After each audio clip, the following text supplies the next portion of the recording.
नमस्कार साथियों, उम्मीद करता हूँ सब अच्छे होंगे। आज हम बात करेंगे एक ऐसे विषय पर जो हर किसी विद्यार्थी जब तैयारी करता है यूपीएससी की यात्रा के लिए, तो वहाँ महत्वपूर्ण सेगमेंट बन जाता है कि कैसे इसको हम लोग रेडी करें। जिसको कहते हैं कि ऑप्शनल का चयन, वैकल्पिक विषय का चयन कैसे किया जाए। बहुत ज़रूरी है यूपीएससी की जर्नी में अगर देखा जाए, अगर आप बेहतर वैकल्पिक विषय का चयन नहीं करते हैं, तो ये मान के चलें कि जो आपके अंदर की एनर्जी है, पोटेंशियल पावर है, वो सही डायरेक्शन में नहीं लग पाएगी, तो आप सफलता की सीढ़ियों पर नहीं चढ़ पाएँगे।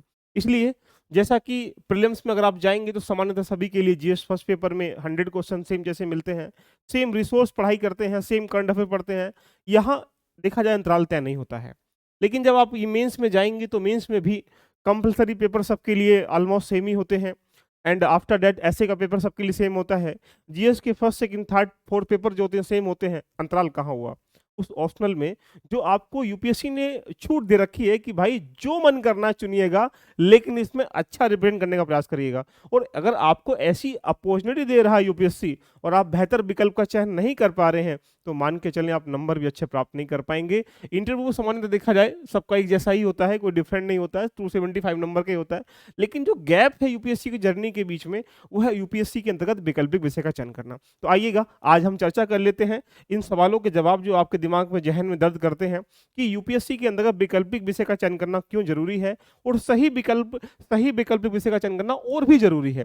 चयन तो हर कोई कर ही लेता है, लेकिन सही विषय का चयन कैसे किया जाए, उसकी स्ट्रेटेजी कैसे फॉलो किया जाए, कौन कौन से पैरामीटर्स होते हैं जिनके आधार पर हम अपने वैकल्पिक विषय का चयन कर सकते हैं। ये बहुत सारे ऐसे मिथ होंगे, उनको तोड़ने का भी प्रयास करेंगे एंड लास्ट पॉइंट हम 3 बिंदुओं पे बात करेंगे कैसे इसको चूज किया जाए, ये इसके पैरामीटर्स कैसे होते हैं। तो आइएगा सबसे पहले पैरामीटर्स की बात कर लेते हैं अगर हम यहाँ पे कि क्यों ये इंपॉर्टेंट है। देखिएगा छोटी सी इसमें 1 मिनट के लिए मैं आपको बता दूं कहानी। आप अगर जीएस के पेपर की तरफ जाएंगे तो जीएस के 4 पेपर में, जीएस के 4 पेपर में सामान्यतः 1000 नंबर से लगभग 400 के अराउंड या 450 के बीच में सभी के समांतर नंबर रहते हैं। इवन कहा जाए तो 10 से 15 नंबर का, 20 नंबर का ओवरलैप या ऊपर नीचे होता रहता है हर किसी विद्यार्थी का जो सक्सेस होते हैं। लेकिन अगर हम यहाँ पे देखा जाए ऐसे में भी यही कहानी होती है, तो यूपीएससी की जर्नी में देखा जाए सबसे सक्सेस होने का 3 रास्ता है। एक यही रास्ता है एसए का, जहाँ पे अच्छे नंबर गेन किए जाते हैं। एक रास्ता है जीएस 4 का, जहाँ पे विद्यार्थी अच्छे नंबर गेन कर लेता है। और एक इससे बेहतर रास्ता है ऑप्शनल का, जहाँ विद्यार्थी बहुत अच्छे नंबर गेन करके, ध्यान रखना, यहाँ सफलता की सीढ़ियों पर चढ़ सकता है।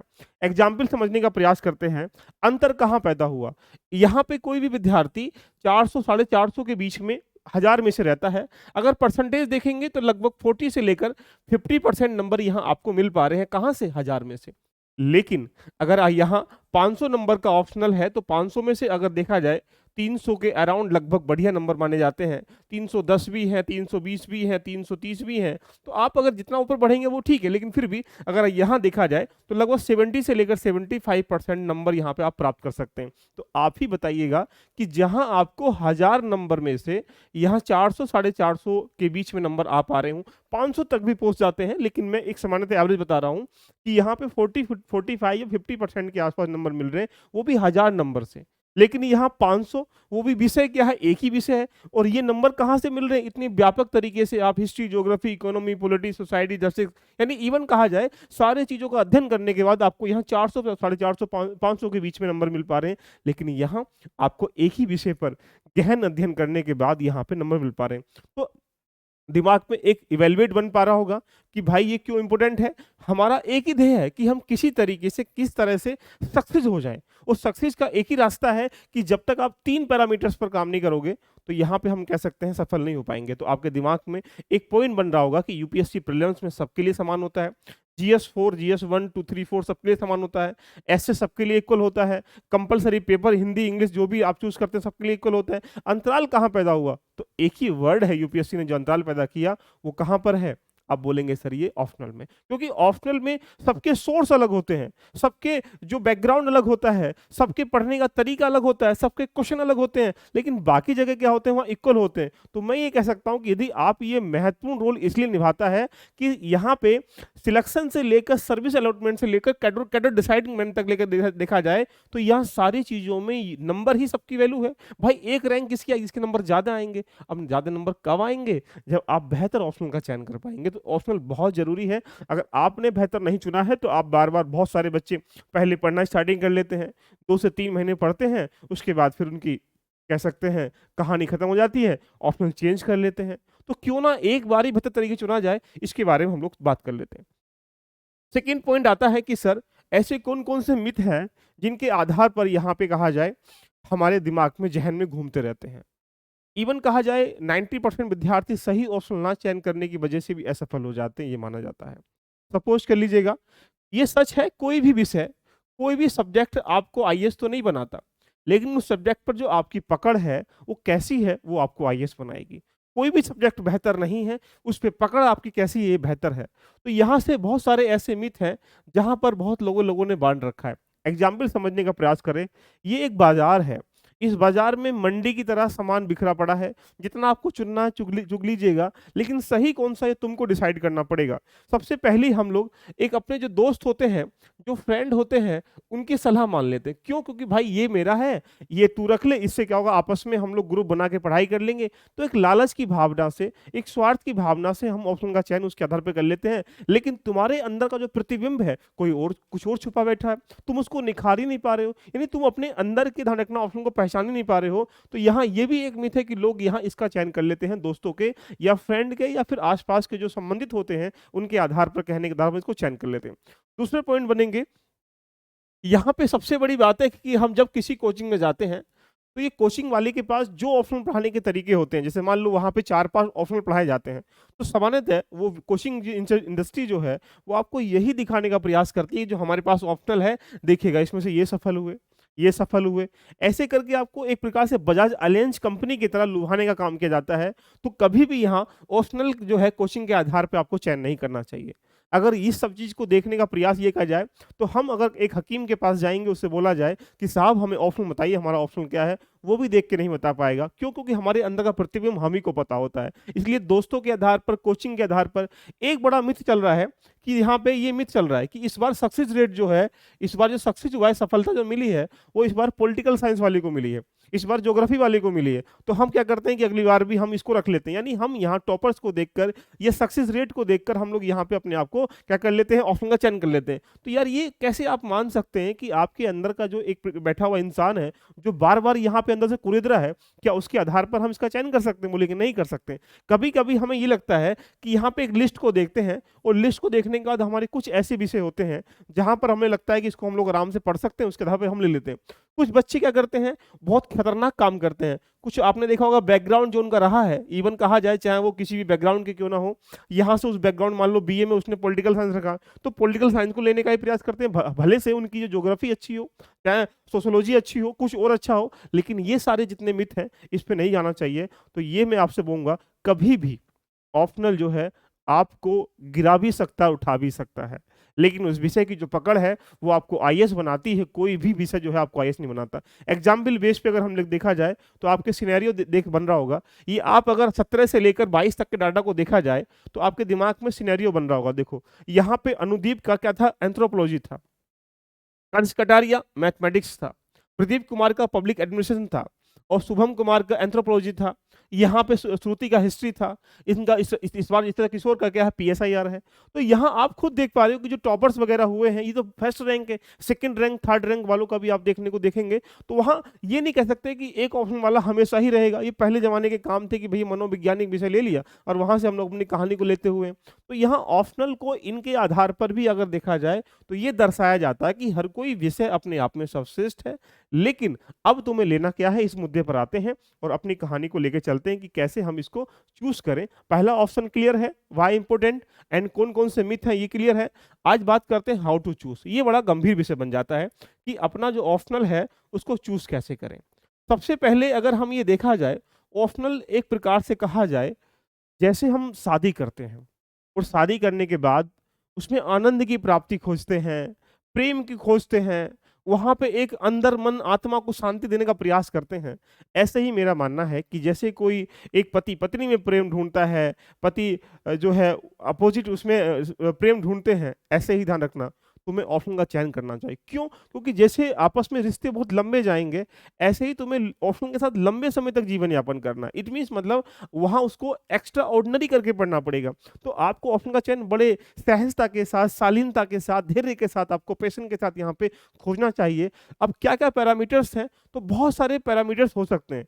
लेकिन सबसे पहला पैरामीटर्स क्या है कि सब्जेक्ट स्कोरबिलिटी क्या है? यानी उस विषय में देखा जाए, सबसे पहली प्राथमिकता ये कहा जाती है कि हम लोग क्या करते हैं, सब्जेक्ट के स्कोर को नहीं देख पाते, किससे अच्छे नंबर हम प्राप्त कर पाते हैं। हमारी एक प्रकार से एबिलिटी क्या है या हमारे अंदर का जो एक प्रकार से रुझान है, वो किस विषय की तरफ है, उसको हम लोग नहीं देख पाते हैं। तो पहली ज़रूरत ये है कि सबसे पहले देखो, आपका सब्जेक्ट जो है, किसके सापेक्ष में आप यहाँ स्कोर आ पा रहा है। अब मान लीजिएगा, ऐसा विषय आपने ले लिया, जहाँ से लंबे समय के बाद भी वहाँ पे स्कोर बहुत लोगों के नहीं आ पा रहे हैं। तो सबसे पहले ये देखें कि किस विषय पर स्कोर जो है, जो अंक हैं, ज़्यादा बेहतर मिल सकते हैं उस विषय के मुताबिक, पहली प्रायोरिटी में ये रखिएगा। दूसरी प्रायोरिटी है स्टूडेंट ऑन एबिलिटी। सबसे सबसे ज़बरदस्त पॉइंट है कि अपने अंदर आप झाँक के देखें। जैसे एग्जाम्पल समझिएगा, किसी व्यक्ति की लेखन शैली बहुत अच्छी है।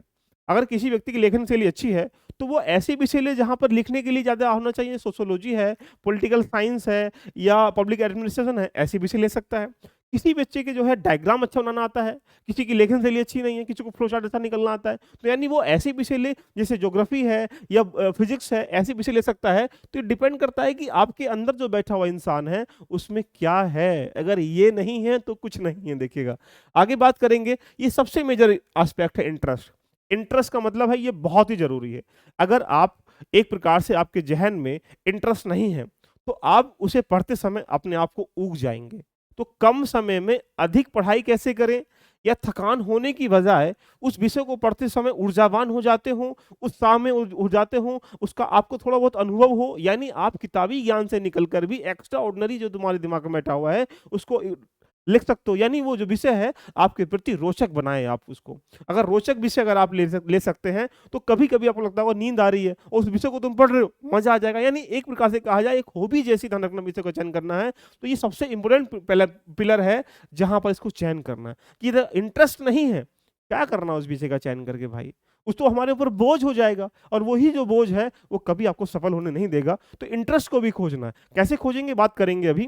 कम्युनिटी ऑफ द ओवरलैपिंग, उसके बाद हमें ये भी देखना चाहिए, जैसे अगर आप ऐसे विषय लेते हैं, ध्यान रखना, जैसे हिंदी साहित्य है। अगर हिंदी साहित्य का तुम्हारा बेहतर अगर कंडीशन नहीं है, आप उसको बेहतर तरीके से नहीं पढ़े हो, वही नंबर 220, 230, 40 नंबर आ पा रहे हैं और ऊपर से जीएस में उसका कोई वेटेज नहीं है, इसका मतलब आप ये कह लीजिएगा कि आपने विषय का चयन बढ़िया नहीं किया। इसके लिए हमें क्या करना पड़ेगा, ऐसे विषय का भी चयन कर सकते हैं जिसका कहीं न कहीं जीएस के फर्स्ट पेपर में, सेकंड पेपर में, थर्ड पेपर में या फोर्थ पेपर में कहीं न कहीं इंटरलिंक करके कुछ चीज़ें ओवरलैप हो जाए। सपोज़ कर लो आपने हिस्ट्री को चुना, तो हिस्ट्री जीएस 1 में लिंक हो जाएगा। अगर आपने ज्योग्राफी चुना तो जीएस फर्स्ट में लिंक हो जाएगा। अगर आपने सोशियोलॉजी को चुना है तो जीएस फर्स्ट में लिंक हो जाएगा। तो ऐसे करके कुछ चीज़ें लिंक होती हैं। यदि आपने मैथ्स को चुना है और ऊपर से मैथ्स में नंबर भी नहीं आ पा रहे, तो भाई चुनने का फ़ायदा क्या हुआ? इससे अच्छा तो आप वो चुन लो कि अगर आपके ऑप्शनल में नंबर कम भी आ रहे हैं, 10, 5, 15 नंबर, तो उसका माध्यम कहीं न कहीं आप जीएस में इंटरलिंक करके या जीएस में उसको ओवरलैप करने के बाद वहाँ से अच्छे नंबर प्राप्त कर पाएँ। उसके बाद अगर बात करें लेंथ ऑफ सिलेबस, कभी-कभी हम लोग क्या करते हैं, अपने इंटरेस्ट को इतना पैदा कर लेते हैं कि उसका सिलेबस ही कम से कम कई महीने में पूरा होता है। सपोज़ कर लो, एक विषय है हिंदी साहित्य, एग्ज़ाम्पल बेस्ड समझने का प्रयास करें। वो सामान्यतः 2 से ढाई 3 महीने में रेडी हो जाता है। एक विषय है पॉलिटिकल साइंस या कुछ अन्य ले लीजिएगा, उसे 5 से 6 महीने चाहिए। अब आप ढाई महीने में आप मान के चलिए 290 नंबर प्राप्त कर पा रहे हैं। लेकिन वहाँ पे अगर पॉलिटिकल साइंस है या अन्य कुछ और सब्जेक्ट हैं, वहाँ पर आपने 6 महीने पढ़ा और वहाँ 300 नंबर प्राप्त कर पा रहे हैं, इसका मतलब 10 नंबर ही बढ़े। लेकिन समय कितना लगा? बोलेंगे सर क्या बात है, 10 नंबर बढ़े। तो इस 10 नंबर को हम लोग कहीं और जीएस में कवर कर लेंगे। यानी हमें क्या होना चाहिए, आपके अंदर एक लेंथ ऑफ सिलेबस को देखना चाहिए कि हमारा जो सिलेबस है, वो कितने समय में पूरा हो जाएगा, उसमें से कितने नंबर हम प्राप्त कर सकते हैं। कहीं ऐसा तो नहीं ज़्यादा टाइम लगाने के बाद आउटपुट वही निकल के 0 आ रहा हो, तो इसको विषय का भी चयन हमें करते हुए ध्यान रखना चाहिए।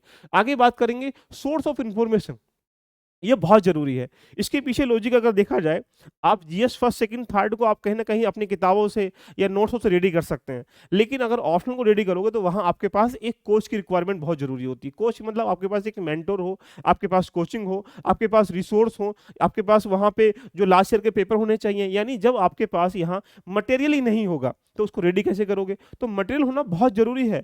बाकी विषयों की पुस्तकें आसानी से मिल जाती हैं, लेकिन आपने ऑप्शनली ऐसा केमिकल चुन लिया, वो इंजीनियरिंग चुन लिया, कुछ ऐसा चुन लिया, जहाँ मार्केट में ना तो टीचर अवेलेबल अवेलेबल है, ना मार्केट में यहाँ पे किताब अवेलेबल है, तो सोचिएगा फिर क्या बनेगा? आप अकेले मेहनत करेंगे। लेकिन जब ऐसा विषय चुनेंगे जहाँ सब कुछ अवेलेबल है, तो वहाँ सब लोग मेहनत करते हैं। इसीलिए आप ऐसे विषय का चयन करना भी बहुत ज़रूरी है, जहाँ सोर्स और इन्फॉर्मेशन दोनों उपलब्ध हो। अगर ये उपलब्ध होंगे, तो फिर यहाँ निकल के आ जाएगा।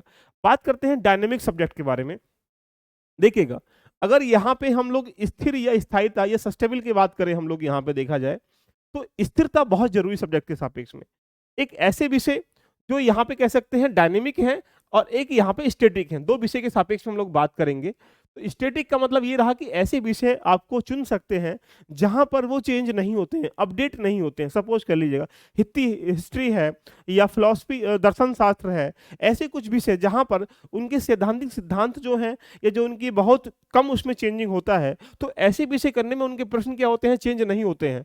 लेकिन अगर आपने विषय चुना है डायनेमिक, और डायनेमिक विषय चुनने के बाद जैसे पीएसआर है या बाकी कहा जाए यहाँ पे सोशियोलॉजी है या ज्योग्राफी है या फिर बाकी इकोनॉमी है, अगर आपने ऐसा विषय चुना है, तो बार-बार क्या होगा, हर साल वो चेंज होगा। हर साल चेंज होगा यानी उसके आपको उसके साथ लेके चलना है। तो यानी आपको ये भी देखना है कि डायनेमिक चुनेंगे या स्टैटिक सब्जेक्ट चुनेंगे, जो आपको कहीं न कहीं नंबर अच्छे लाने में ध्यान रखना उपलब्ध होगा। अब बात करते हैं बैकग्राउंड। ये बहुत सारे जो बच्चे होते हैं, वो इसे यहीं से स्टार्ट करते हैं। सर हमारा जो बैकग्राउंड है उसको ले लें। भाई ऐसा नहीं करना है। बैकग्राउंड सेकंड ऑप्शन है, इंटरेस्ट अलग ऑप्शन है। बैकग्राउंड का मतलब मेरा मन किया कि भैया मैंने यहाँ पे केमिस्ट्री, फिजिक्स या मैथ्स को चुना है इंटर में, या फिर बाकी हमने बीएससी कर लिया मान लेते हैं मैथ्स से, तो क्या तुम उस बीएससी के बिहाफ से ऑप्शन को चुन सकते हो? नहीं ना। आपने देखा होगा बहुत सारे डॉक्टर करके आते हैं, आईआईटी करके आते हैं, लेकिन फिर भी क्यों ऐसे विषय चुनते हैं, पॉलिटिकल साइंस या बाकी ज्योग्राफी क्यों चुनते हैं? उन्हें पता है कि यहाँ से नंबर अच्छे ज्ञात कर पाते हैं। तो बैकग्राउंड के आधार पर अगर आपका बैकग्राउंड इतना जबरदस्त है कि वो पहले से टॉप पे रहा है, पहले से आप उसके अंदर इंटरेस्ट भी हो, तो वो बैकग्राउंड अगर इंटरेस्ट नहीं है, तो बेकार है वो बैकग्राउंड किस काम का। और यदि बैकग्राउंड में इंटरेस्ट है, तो आप चल सकते हो उसके साथ। अगर बैकग्राउंड में इंटरेस्ट ही नहीं है, तो भाई क्यों उसके पीछे भाग रहे हो? तो इस बैकग्राउंड को रख दो साइड से उठा के, पहले ये देखो कि इंटरेस्ट क्या है, फिर देखो इसमें स्कोरिंग नंबर कैसे प्राप्त हो सकते हैं, फिर देखिए यहाँ पे हमारे पास ओवरलैप हो रहा नहीं हो रहा है, फिर देखिए सिलेबस और लेंथ कैसी है, फिर देखिए हमारी एबिलिटी कैसी है अंदर से, फिर ये देखिए हमारे पास यहाँ पे इसका सोर्स रिफॉर्म है नहीं है। जब ये सब देख लोगे, तो आपके दिमाग में कुछ ऐसे सब्जेक्ट जो हैं डिफाइन हो जाएंगे। आइए मैं दिखाता हूं कि आपके सामने इनको चयन करने के लिए सक्सेस रेट क्या है, आप देखने का प्रयास करें। सपोज कर लीजिएगा एग्रीकल्चर से यहाँ पे 124 लोग अपीयर हुए, 2019 का ये डाटा है देखिएगा, और यहाँ 13 लोग रिकमेंड पास हो जाते हैं। तो सक्सेस रेशियो क्या है? आप बोलेंगे सर यहाँ पे 10.8 है। इसी रेशियो को देख लीजिएगा, यहाँ वेटनरी जो साइंस है, एनिमल वेटनरी साइंस है, यहाँ 16 लोग पार्टिसिपेट होते हैं और 3 लोग पास हो जाते हैं। आप देख पा रहे होगे मेरे लाडलो कि देखिएगा 13 में से यहाँ 13 थे, यहाँ 3 थे, यहाँ 124, यहाँ 16 है और 3 पास हुए। सक्सेस रेट का 18.8 देखिएगा।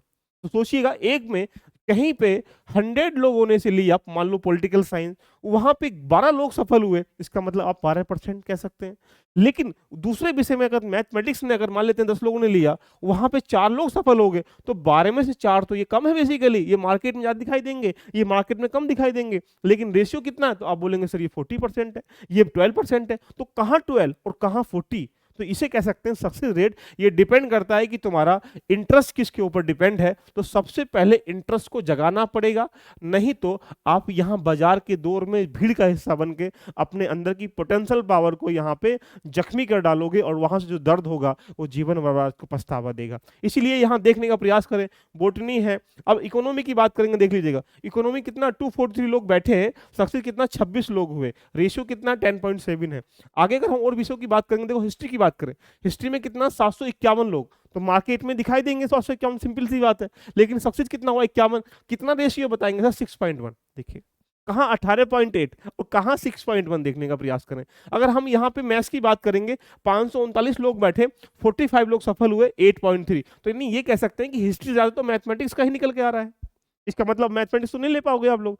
अब तुम्हें ये जानना पड़ेगा, अगर हम यहाँ फिलोसफी की बात करेंगे, 439 लोग बैठे हुए, 27 यहाँ सक्सेस हुए, 6.2 निकल कर आ रहा, देख लीजिएगा। और तुमको बाजार में फिलोसफी के बहुत लोग मिल जाएंगे। अगर यहाँ बाकी विषय, अगर हम लोग यहाँ सोशोलॉजी की बात करें तो 1263 लोग, देख लीजिएगा, 126 लोग यहाँ सफल हुए, कितना, ओनली 10% निकल कर आ रहा, देख लीजिएगा। अगर हम लोग बात करेंगे जूलॉजी की या पब्लिक एडमिशन की, तो पीएसआर की बात करेंगे, 1662 लोगों का पीएसआईआर था, 137 लोग यहाँ पास हुए, 8.2 क्या हुए यहाँ सक्सेस रेट है। तो यानी ये क्या है, एक डाटा है। इस डाटा में तुम्हारी कहानी, अगर मान लीजिएगा यहाँ बैठे हैं तो आप 9.1% में आएंगे, यहाँ 8.2% में आएंगे। तो डिपेंड करता है कि तुम्हारा सब्जेक्ट क्या होना चाहिए, और इनके लिए पैरामीटर्स जरूरी हैं। अगर पैरामीटर्स आप लोग फॉलो नहीं करेंगे ये, तो मान के चलें कि आप सही तरीके से ऑप्शन का चयन नहीं कर पाएंगे। तो अब तुम्हें ऑप्शन का चयन कैसे करना है, इसके कुछ पॉइंट आपके दिमाग में हो जाने चाहिए। ये पॉइंट तो रियल है कि ये तो होने चाहिए, लेकिन अगर तुम्हें समझ में बिल्कुल भी नहीं आ रहा है सर ऑप्शन चुने कैसे, हम तो यहाँ नैया डूब रही है, हमारी नाव डूब रही है, सर यहाँ से उद्धार कर दीजिएगा, तो कुछ नहीं करना है। मैं आपको थोड़ा सा हिंट दे रहा हूँ।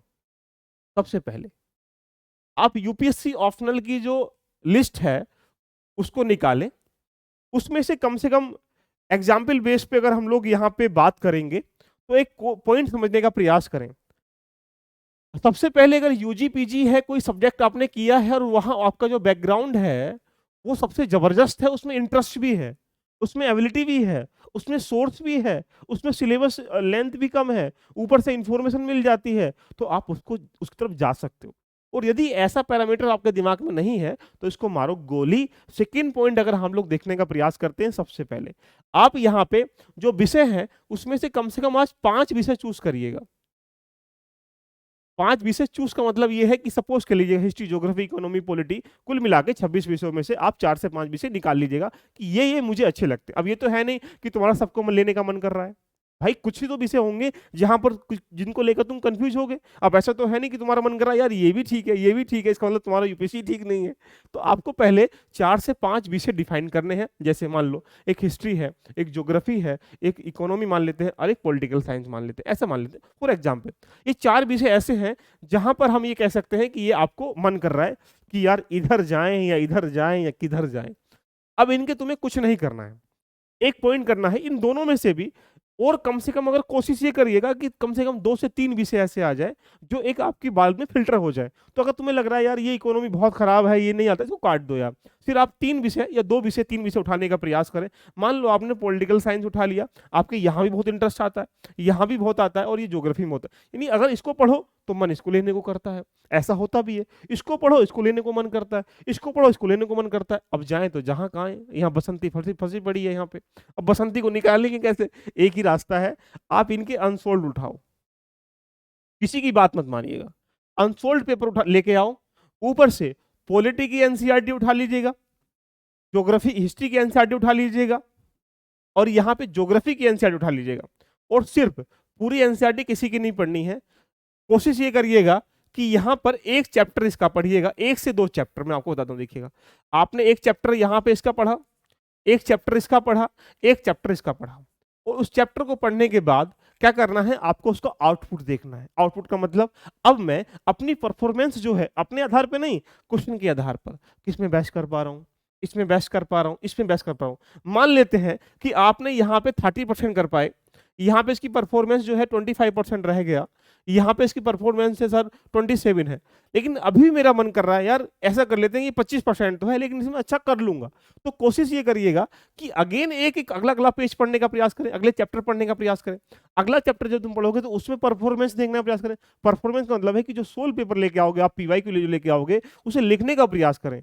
उससे क्या होगा, किसी आपके आसपास का जो दायरा है उससे चेक करा लीजिए, लगता है कोई आपके सामने नहीं है तो आप मेरे नंबर पर डायरेक्टली आप कह सकते हैं सर इसका मुझे बताइएगा कि मैं इन ऑप्शनल में कंफ्यूज हूं, अब इसमें से क्या लूं, और मैंने इसके लिए ये पढ़ा है और ये लिखा है, इसके लिए मैंने ये पढ़ा है ये लिखा है, हम बता देंगे क्या हो जाएगा। इससे क्या होगा, आप अपने आप को जज कर पाओगे कि सर वाकई में। कभी कभी आपने देखा होगा सचिन तेंदुलकर क्या करने आए थे, आपको ज्ञात होगा, बॉलिंग करने के लिए आया था, बॉलिंग कर रहा था, लेकिन उसके गुरु ने ध्यान रखना उसे बताया बेटा जिंदगी भर तो बॉलिंग करता रह जाएगा, कभी ध्यान रखना सफल नहीं होगा। उन्होंने कहा है क्यों, क्यों थारी थारी बॉल बाउंस ही नहीं मारती है।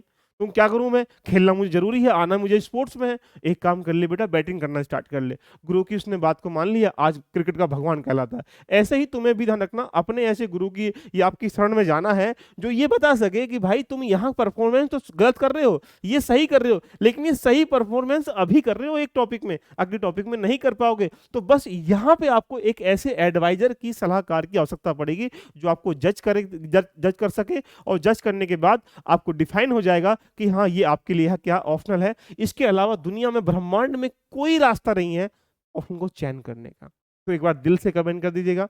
मजा आया तो कमेंट करने का प्रयास करें, लेकिन इन चक्करों में ध्यान रखना बिल्कुल भी ना पड़े। अपने आप को ऑप्शनल चेक करने के लिए इन पैरामीटर से गुजरने का पहले प्रयास करें। वो लंबी जर्नी है, 1 दिन लगाएं, 2 दिन लगाएं, 3 दिन लगाएं, 4 दिन लगाएं, 1 हफ्ता लगाएं, लेकिन ऑप्शनल सही चयन करें। कभी कभी हमारे रास्तों में टाइम लग सकता है, लेकिन पूरा करने के लिए डायरेक्शन अगर अच्छी हो तो फिर आराम से सफलता मिल जाती है। इसीलिए यहाँ पे इनको पैरामीटर्स देखने का प्रयास करें। लेकिन ये जो मिथ है, इन मिथ के पीछे बिल्कुल भी मत जाएं।